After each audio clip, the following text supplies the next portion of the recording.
Bismillahirrahmanirrahim. Assalamualaikum warahmatullahi wabarakatuh. Yang terhormat dosen pengampu mata kuliah ekologi, Ibu Dr. Purwati Kuswarini Suprapto, Magister Sains, serta Bapak Diki Muhammad Haidir, Magister Pendidikan.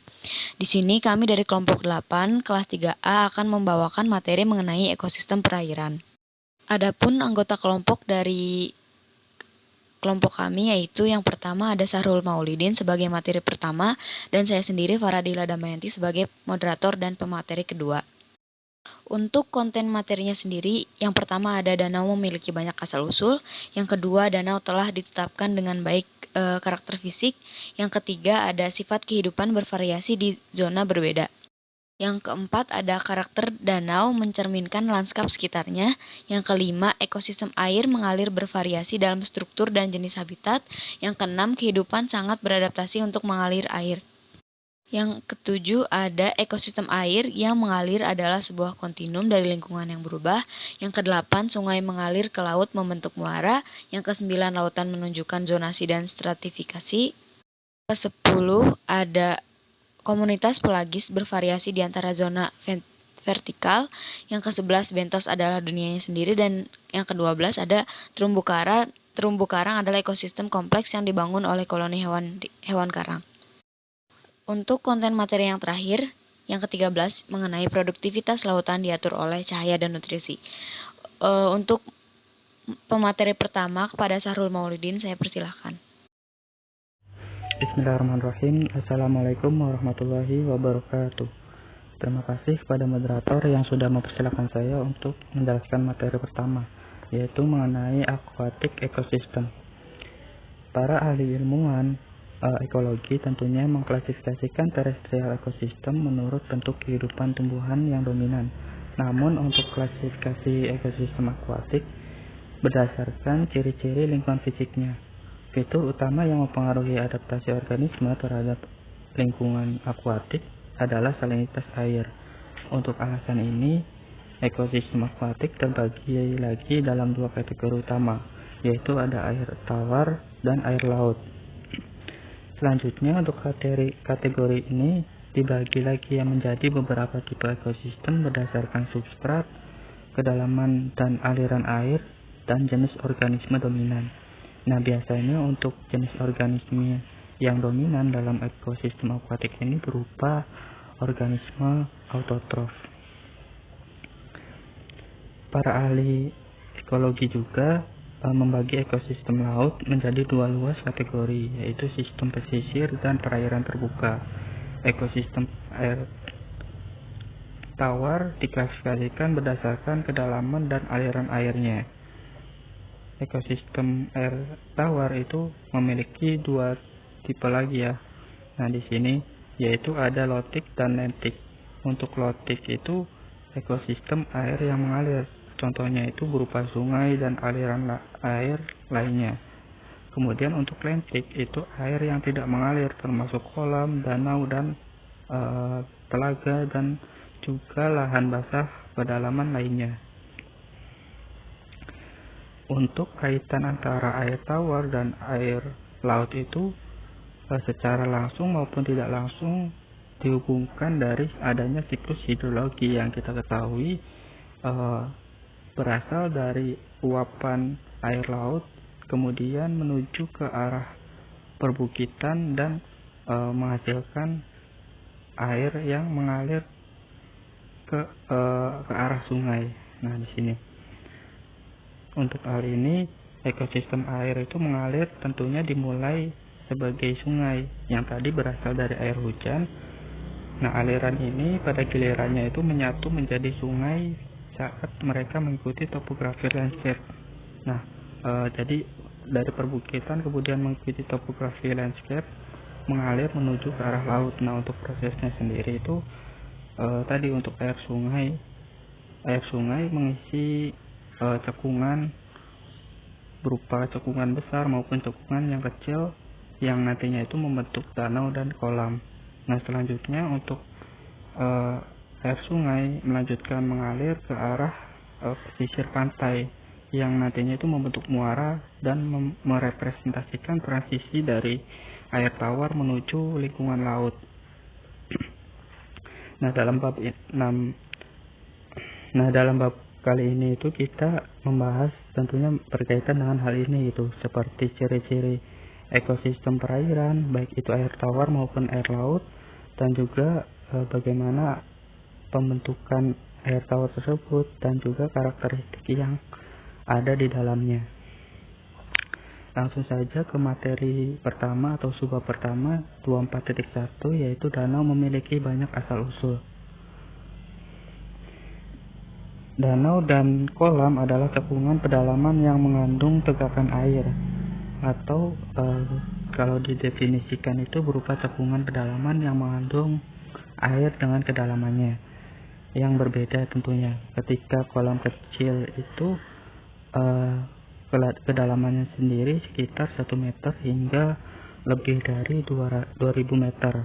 Sedangkan untuk cekungan yang kedalamannya luas itu bisa disebut danau besar, dan juga tentunya mempunyai karakteristik luas yang beribuan kilometer persegi.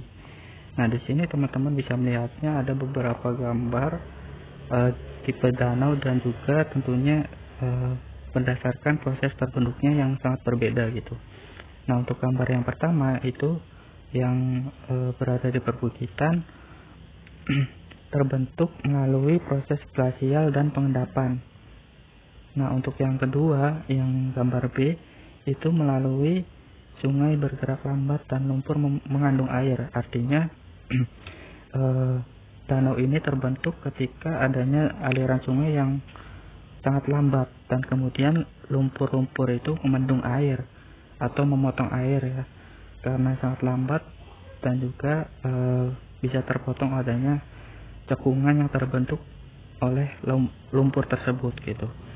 Kemudian yang C di sini melalui tikungan di sungai dipotong off dari saluran utama. Artinya danau ini terbentuk ketika adanya aliran sungai yang sangat deras yang bentuknya seperti ini. Untuk lekukannya itu sangat drastis ya.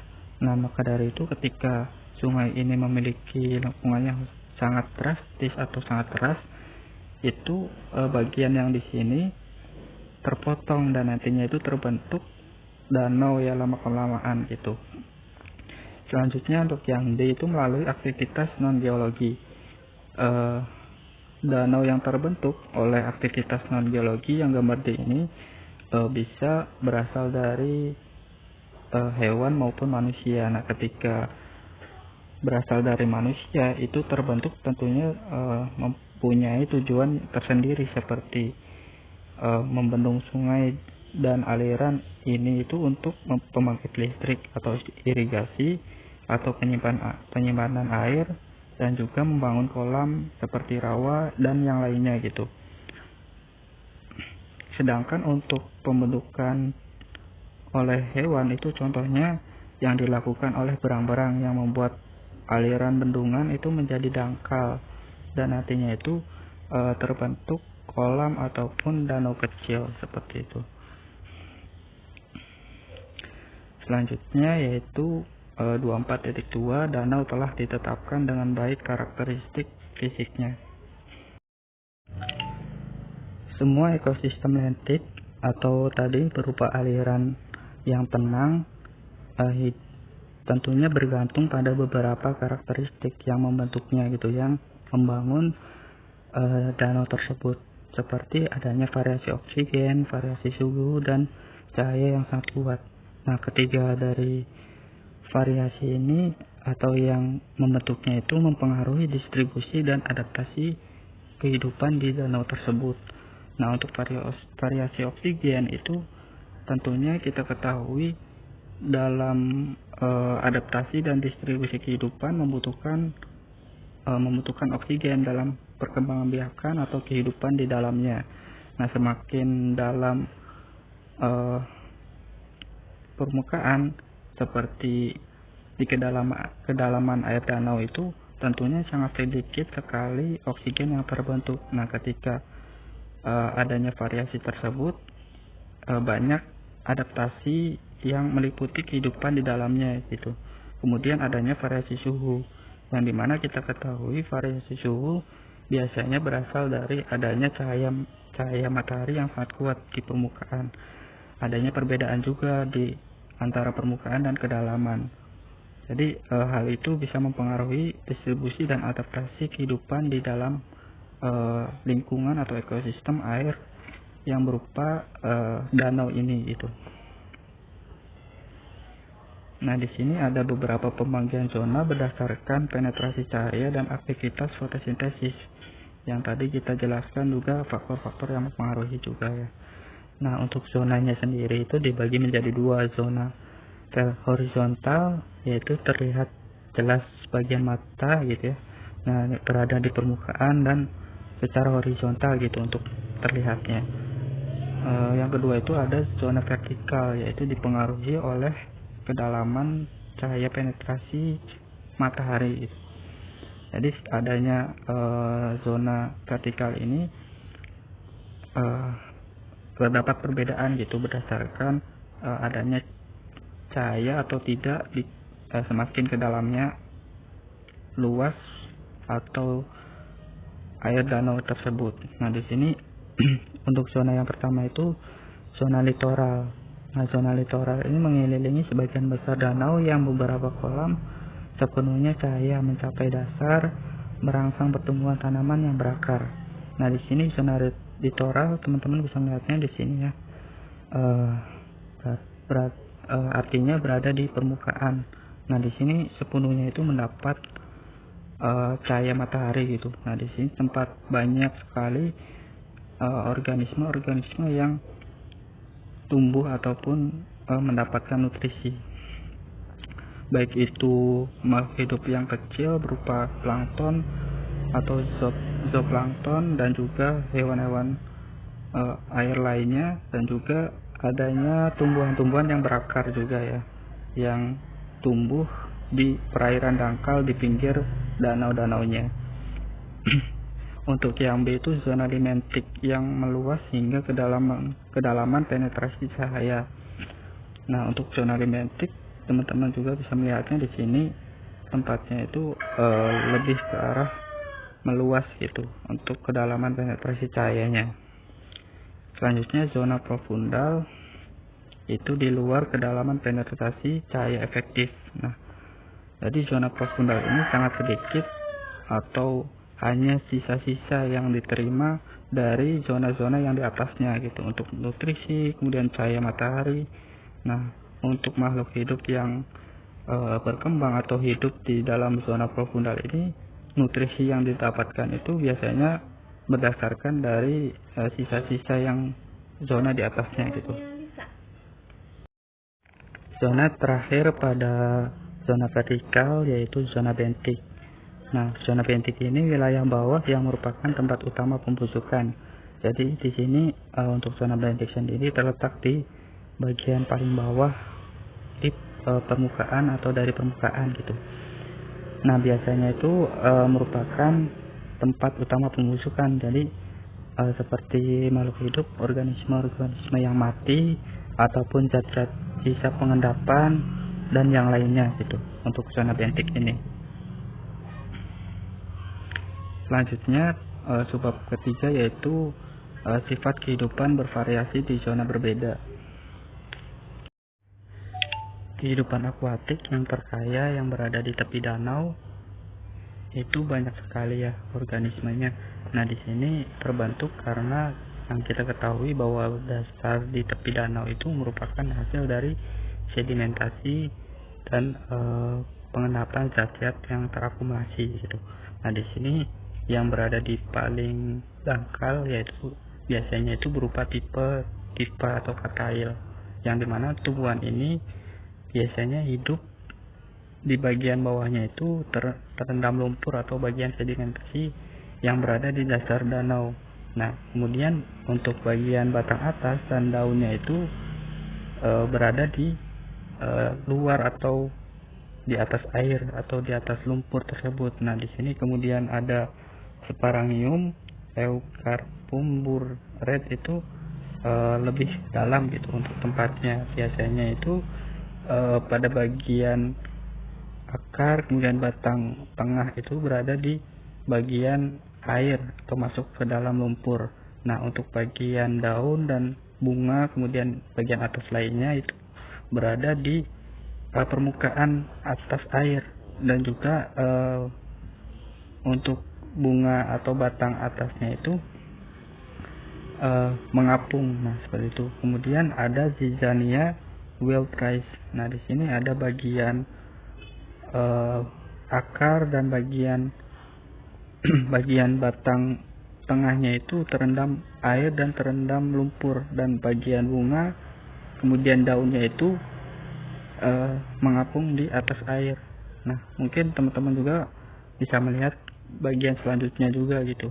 Nah, untuk Zizania wildrice ini biasanya dihuni oleh zona-zona yang berupa tanaman liliaceae atau yang lainnya gitu. Nah, kemudian ada Sagittaria latifolia arrowhead. Nah, di sini ya banyak sekali tipe bunga seperti ini. Nah, untuk batangnya itu sepenuhnya itu terendam air dan juga akarnya itu menempel di bagian lumpur. Nah, untuk bunga dan daunnya itu mengapung di permukaan air dan berada di atas airnya gitu. Selanjutnya ada Myrophyllum watermilfoil. Ini untuk tipe tumbuhannya biasanya bergambar seperti ini. Nah, untuk tipe tumbuhannya itu nah, biasanya untuk bagian tanamannya itu sepenuhnya terendam di permukaan air. Nah, untuk akarnya itu masih berada di lumpur di bagian akumulasi zat di bawah danau gitu. Selanjutnya ada Nupar Spiderdock. Di sini biasanya tumbuhan yang tipe-tipe mengapung untuk di bagian daunnya dan bunganya. Tapi untuk bagian akar itu menjulur ke arah bawah dan mengakar di bagian dasar danau tersebut. Selanjutnya ada Caramus grass. Nah, Caramus grass ini biasanya tipe-tipe yang banyak sekali kandungan nutrisi untuk organisme-organisme berupa ikan ataupun plankton dan zooplankton lainnya.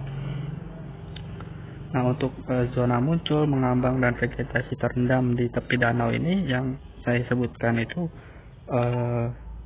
seperti itu tidak selalu mencerminkan tahap suksesi, tetapi lebih merupakan respon terhadap kedalaman air. Artinya secara dengan adanya banyak tipe dan jenis organisme yang hidup di tepi danau itu bukan merupakan hasil suksesi, namun merupakan respon terhadap kedalaman air yang semakin dalam ataupun semakin keluar gitu. Jadi banyak sekali tipe yang berada di tepi danau ini. Selanjutnya bentuk kehidupan di zona yang berbeda. Untuk zonanya sendiri seperti yang di slide sebelumnya itu ada empat atau 3 zona ya yang berbeda. Ada zona limentik dan zona profundal dan zona bentik. Nah, untuk bentuk utama kehidupan di zona limentik itu biasanya fitoplankton dan zooplankton. Nah, karena untuk kehidupan ini itu membutuhkan nutrisi dari cahaya matahari dan oksigen tentunya. Sedangkan untuk ikan itu hanya membentuk sebagian besar nekton yang terakumulasi di permukaan air. Selanjutnya untuk zona profundal ini zat yang mudah terurai dan hanyut dan sebagian tereliminasi saat tenggelam. Organisme dominan adalah bakteri anaerob. Nah, artinya untuk zona profundal ini biasanya zat yang terkandungnya itu hanya berupa zat-zat sisa yang tidak terurai dan tidak tereliminasi ketika melalui permukaan dan mengendap di bagian zona profundal gitu. Nah, biasanya nutrisi tersebut itu digunakan untuk organisme dominan, yaitu berupa bakteri anaerob. Eh, nah, hal ini pada zona profundal terbanyak itu bakteri anaerob, karena pada zona ini sangat sekali sedikit oksigen yang terkandung di dalam air tersebut. Nah, untuk hal itu bakteri anaerob lah yang sangat banyak atau mendominasi gitu. Selanjutnya zona bentik. Nah, zona bentik ini organisme yang secara kolektif disebut perifiton atau aufwuchs. Untuk perifiton atau aufwuchs ini mereka itu dipindahkan atau dipasangkan pada media yang terendam, tetapi lakukannya itu tidak menembus gitu. Untuk komunitas aufwuchs kecil menjajah daun tanaman air yang terendam tongkat batu dan puing-puing. Perifiton biasanya kebanyakan berupa alga dan diatom yang hidup pada tumbuhan, pada kayu, pada puing-puing, membentuk pertumbuhan yang lebih mirip kerak daripada dari cyanobacteria, diatom, lumut air, dan spons lainnya. Selanjutnya yaitu 24.4, karakter danau mencerminkan landscape sekitarnya. Nah, untuk tipe danau sendiri ada dua tipe danau, yaitu eutrofik dan oligotrofik. Untuk eutrofik itu berdasarkan istilah bahasa Yunani itu artinya yang banyak gizinya, dan untuk oligotrofik itu sangat sedikit gizi atau kurang gizi. Untuk karakteristik dari masing-masingnya itu di sini bisa dilihat pada gambar sangat jelas ya. Untuk eutrofik banyak gizi artinya bentuknya seperti ini, dan untuk oligotrofik bentuknya seperti ini. Dan untuk karakteristik nanti saya jelaskan di slide selanjutnya. Nah, di sini untuk karakteristik dari tipe danau yang tadi di sini. Karena keterkaitan yang erat antara ekosistem darat dan perairan, danau mencerminkan karakteristik landscape di dalamnya. Artinya banyak sekali perbedaan atau karakteristik yang terbentuk dan kemudian itu mencerminkan atau memunculkan karakteristik danau yang berbeda. Nah, di sini untuk danau eutrofik itu memiliki karakteristik memiliki rasio permukaan atau volume yang tinggi, kelimpahan nutrisi terutama nitrogen dan fosfor, fitoplankton terkonsentrasi di lapisan atas yang hangat airnya dan memberikan warna hijau keruh.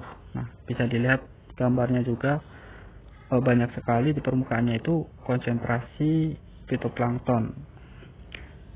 Nah, kemudian karakteristik yang keempat itu tidak dapat mendukung kehidupan aerobik. Jadi untuk poin keempat ini menunjukkan bahwa kehidupan aerobik itu terganggu akibat adanya banyak sekali fitoplankton yang mengambil banyak oksigen di permukaan gitu. Jadi untuk organisme-organisme aerobik itu tidak dapat hidup dan kemungkinan sangat sedikit untuk mendapatkan oksigen di dalam atau di permukaan air. Kemudian danau oligotrofik, untuk kandungan nutrisinya itu air yang rendah, kandungan nutrisi air yang rendah, yang seperti istilahnya juga sangat kurang gizi gitu untuk oligotrofik ini. Yang kedua itu memiliki dataran rendah rasio permukaan ke volume. Yang ketiga, sedimen dasar sebagian besar bersifat anorganik. Dan yang keempat, organisme memungkinkan rendah, namun spesies keragamannya seringkali tinggi. Jadi artinya sangat beragam sekali gitu untuk organisme yang terdapat di danau oligotrofik. Karena akibat dari yang tadi banyaknya atau nutrisinya airnya yang rendah, jadi banyak organisme yang beradaptasi dan berdistribusi untuk menyesuaikan di danau oligotrofik tersebut.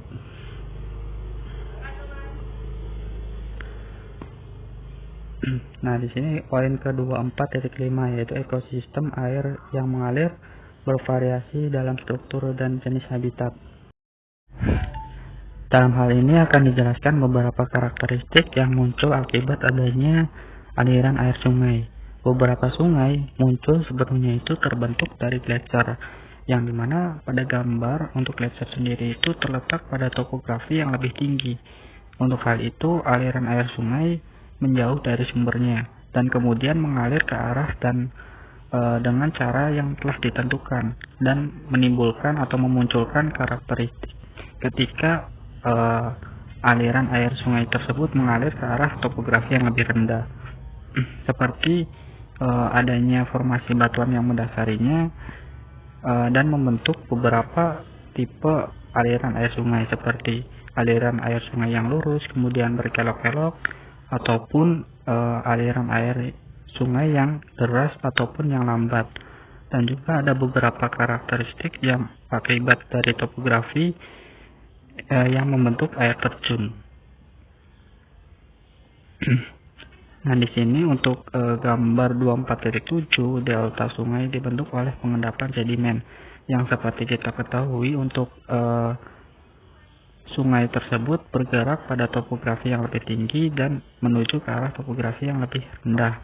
Nah, untuk hal itu sungai dipaksa untuk mengendapkan beban sedimen di beberapa area yang berbentuk kipas dan sekeliling mulut gitu, dan nantinya itu membentuk sungai delta untuk tipenya. Untuk gambar dari sungai delta sendiri itu teman-teman bisa melihatnya digambar di sampingnya untuk gambar sungai tipe delta. Nah, di situ untuk gambarnya. Selanjutnya ada klasifikasi aliran air sungai tentunya. Nah, ini ada beberapa pembagian gitu untuk aliran air sungai, yang dimana dilihat dari gambarnya juga untuk air sungai sendiri itu banyak sekali awal mula atau cabang-cabang dari yang terbentuk. Nah, di sini untuk aliran orde pertama itu ditunjukkan pada gambar yang di sini ya, aliran air sungai pada garis biru muda. Nah, untuk hal ini aliran orde pertama itu merupakan hulu kecil tanpa anak sungai. Jadi merupakan sumber utama atau sumber aliran yang pertama dari sumber airnya. Kemudian ada aliran orde kedua. Nah, untuk gambarnya itu ditunjukkan pada gambar pada garis yang hijau ya. Nah, merupakan kesatuan dari orde pertama. Jadi bersatunya orde pertama kemudian membentuk orde kedua.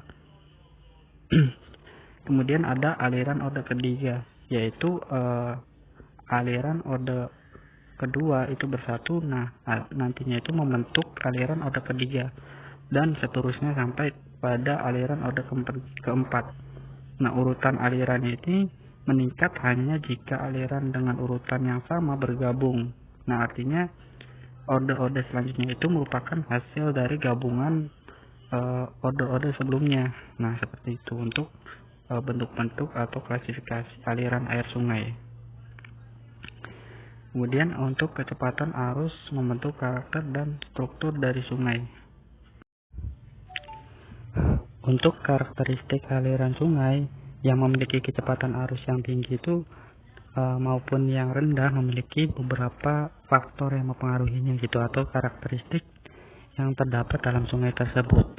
Nah, di sini tentunya bentuk dan kecuraman alur sungai, kemudian lebar dan kedalaman dan kekasaran dasar sungai, serta intensitas curah hujan dan kecepatan pencairan salju itu tentunya semuanya mempengaruhi kecepatan sungai. Nah, dalam hal ini untuk kecepatan sungai itu banyak sekali gitu ya faktornya yang mempengaruhi. Nah, untuk beberapa karakteristik tersebut salah beberapanya itu yang tadi disebutkan gitu. Nah, di sini selanjutnya ada proses dari aliran air sungai. Air yang tinggi itu meningkatkan kecepatan, menggerakkan batu bawah dan puing-puing menjelajah streambed atau aliran dan memotong saluran yang baru. Nah, artinya dalam aliran sungai yang berkecepatan tinggi itu atau yang kecepatan rendah itu menggerakkan beberapa puing-puing atau bebatuan yang di bawahnya gitu ya. Kemudian saat gradien berkurang dan lebar kedalaman dan volume meningkatkan air, endapan lumpur dan bahan organik yang membusuk menumpuk di bagian bawahnya. Nah, selanjutnya untuk ekosistem air mengalir sering bergantian di antara dua habitat yang tadinya itu ombaknya berkecepatan tinggi dengan karakteristik yang disebutkan dan yang dijelaskan juga akan berpindah menjadi kecepatan yang lebih tenang itu untuk alirannya. Nah, dua habitat berbeda itu tetapi terkait di sungai berupa rival yang punya latar belakang dan kolam yang menjadi latar depannya. Nah, untuk rival itu adalah tempat produksi utama di sungai. Di sini perviton dan outwoods yang tadi dijelaskan itu merupakan organisme yang menempel ke bebatuan atau pindah ke batu dan batang kayu yang terendam, yang mengasumsikan dari dominasi organisme tersebut yang menempel pada bebatuan yang dilewatinya. Untuk kolam itu adalah situs dekomposisi. Di sini kecepatan arusnya itu cukup lambat untuk mengendapkan bahan-bahan organik. Selanjutnya ada 24.6, kehidupan yang sangat beradaptasi untuk mengalirkan air. Nah, di sini ada beberapa kehidupan di aliran air. Untuk hewan penghuni aliran air cepat itu bentuknya itu biasanya ramping dan menawarkan lebih sedikit ketahanan terhadap arus air. Kemudian membutuhkan air yang dengan konsentrasi oksigen yang lebih tinggi gitu dibandingkan dengan hewan mempunyai penghuni aliran yang lebih lambat. Kemudian untuk bentuk ikan pada penghuni aliran air lambat ini mempunyai bentuk yang ramping agar ikan ini atau organisme ini dapat berjalan dengan mudah gitu. Untuk yang terakhir ada 4 kelompok besar invertebrata. Nah, dari gambarnya ada beberapa kelompok besar dari invertebrata yang mendiami beberapa aliran sungai gitu ya. Nah, di sini ada gougers, kemudian grazer, kolektor, dan shredder atau penghancur gitu. Nah, untuk letaknya ditunjukkan pada beberapa bagian. Yang untuk gouger itu di puing-puing kayu ya, atau serpihan-serpihan kayu yang berada di dasar sungai. Kemudian ada grazer dan nah di sini letaknya lebih ke bebatuan atau hasil endapan-endapan yang terakumulasi di dasar sungai. Kemudian ada kolektor dan shredder itu penghancur yang menghancurkan beberapa organisme yang mati dan terakumulasi di dasar sungai tersebut. Mungkin sekian pemaparan dari saya. Mohon maaf apabila ada salah-salah kata dan kalimat yang kurang jelas. Terima kasih atas perhatiannya. Wassalamualaikum warahmatullahi wabarakatuh. Saya akan menjelaskan mengenai ekosistem air yang mengalir adalah sebuah kontinum dari lingkungan yang berubah. Nah, kita lihat di sini ada gambar ya. Nah, gambar tersebut menunjukkan 4 kelompok makan utama dalam komunitas arus. Yang pertama pemakan daging, pemakan rumput, pengumpul, dan penghancur. Untuk pengolahan daun dan partikulat lainnya adalah bakteri dan jamur. Nah, aliran air panas urutan pertama hingga ketiga biasanya deras, dingin, dan di kawasan hutan yang teduh. Produktivitas primer di sungai-sungai ini biasanya rendah dan mereka sangat bergantung pada masukan detritus dari vegetasi tepi sungai terestrial yang menyumbang lebih dari 90% masukan organik. Bahkan ketika aliran air hulu terpapar sinar matahari dan produksi autotrofik melebihi masukan dari ekosistem darat yang berdekatan, bahan organik yang diproduksi selalu memasuki rantai makanan yang merusak. Organisme yang dominan adalah mesin penghancur, memproses sampah berukuran besar dan memakai CPOM dan memakan CPOM dan pengumpul pengolahan FPOM. Produksi pemakan rumput minimal yang mencerminkan sejumlah kecil produksi autotrofik. Predator kebanyakan adalah ikan kecil, sculpins, darters, dan trout. Aliran air panas kemudian adalah akumulator pengolahan dan pengangkut bahan organik partikulat yang berasal dari darat. Akibatnya rasio produksi primer bruto terhadap respirasi kurang dari 1. Selanjutnya adalah materi mengenai sungai mengalir ke laut membentuk muara. Gambar tersebut menunjukkan perubahan kelompok konsumen di sepanjang kontinum sungai. Urutan dan lebar aliran ditampilkan pada sumbu di sebelah kiri gambar. Aliran air hulu sangat heterotrofik, bergantung pada makanan detritus terestrial. Konsumen dominan adalah mesin penghancur dan pengumpul. Ketika ukuran aliran meningkat, masukan bahan organik bergeser ke produksi primer oleh alga dan tumbuhan vaskular yang berakar. Konsumen utama sekarang adalah pengumpul dan pemakan rumput. Saat aliran tumbuh menjadi sungai, sistem lotik bergeser kembali ke heterotrofi.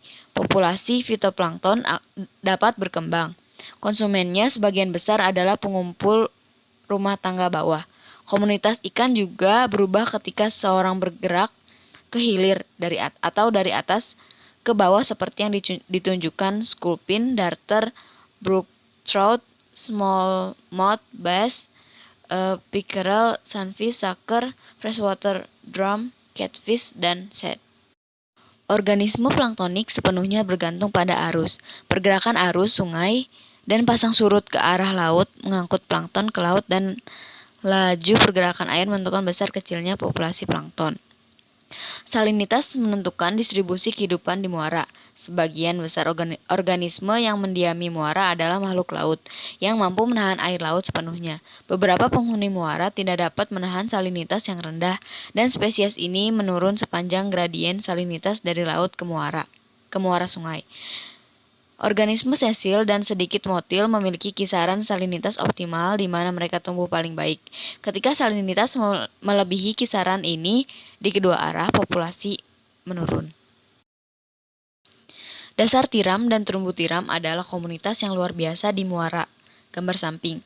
Tiram atau Ostreidae adalah organisme dominan yang hidupnya berputar. Tiram mungkin menempel pada setiap benda keras di zona intertidal atau mungkin membentuk terumbu area di mana kelompok organisme hidup. Tumbuh menempel pada cangkang yang hampir terkubur dari generasi sebelumnya. Terumbu tiram biasanya terletak pada sudut yang tepat terhadap arus pasang surut yang membawa makanan planktonik, membuang limbah, dan menyapu tiram dari sedimen dan puing-puing. Terkait erat dengan tiram adalah organisme yang menggerak seperti spons, teritip, dan briozoa yang menempel pada cangkang tiram dan bergantung pada tiram atau ganggang untuk makanan. Di perairan muara yang dangkal, akuatik berakar seperti rumput laut, wigeon grass atau Ruppia maritima, dan eelgrass atau Zostera marina dianggap sangat penting. Tumbuhan air ini mewakili sistem kompleks yang mendukung banyak organisme epifit. Komunitas semacam itu penting bagi pemakan hewan vertebrata tertentu, seperti angsa dan penyu. Dan mereka menyediakan tempat pembibitan untuk udang dan kerang teluk. Untuk selanjutnya mengenai lautan menunjukkan zonasi dan stratifikasi. Sama seperti danau menunjukkan stratifikasi dan zonasi, laut pun demikian. Laut itu sendiri memiliki dua divisi utama, yaitu pelagis atau seluruh badan air dan zona bentik atau wilayah dasar. Pelagis selanjutnya dibagi menjadi dua provinsi, provinsi neritik yang merupakan air yang menutupi landas kontinen dan provinsi kelautan.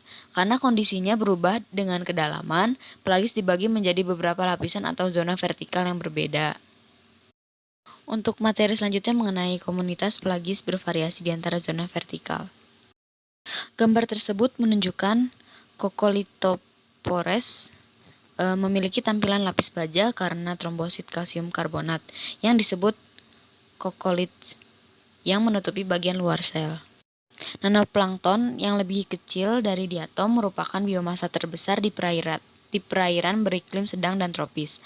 Paling melimpah adalah cyanobacteria kecil, Haptophytes atau sekelompok alga fotosintetik uniseluler yang mencakup lebih dari 500 spesies, tersebar di semua perairan kecuali Laut Kutub.